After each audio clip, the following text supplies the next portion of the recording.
I think what we have to admit as a country is, we are a country based on the Judeo-Christian foundation, and whether you're a Jewish or Christian, we believe that gender is something that is assigned by God. And by the way, it's not just a matter of religious belief, it's a matter of science. It's a matter of chromosomes.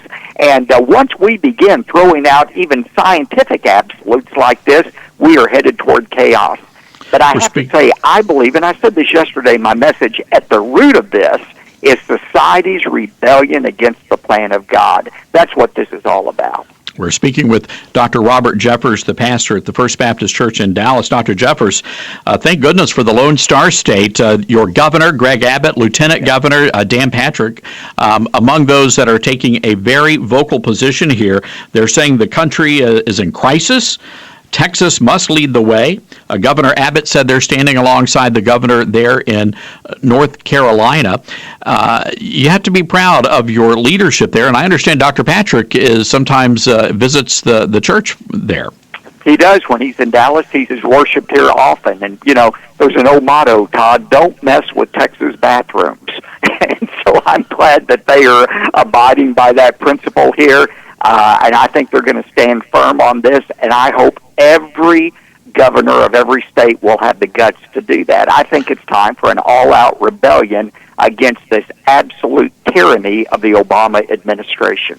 Well, I know Tony Perkins, the president of the Family Research Council, who is normally behind this microphone, told me last week that unless the administration changes this, reverses this policy, that the president needs to be impeached. What do you think about that? Well, I never disagree with my friend Tony. I would love for him to rescind this.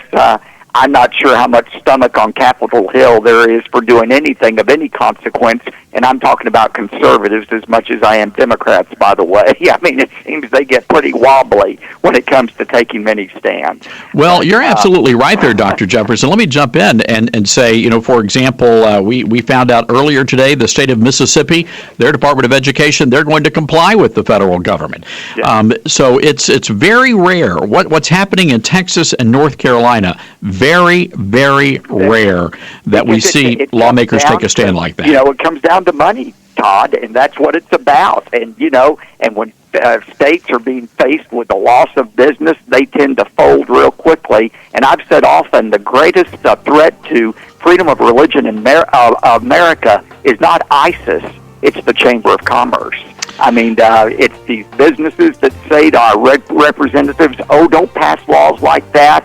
Don't pass these religious freedom laws because people will interpret that as anti-gay and we'll lose business.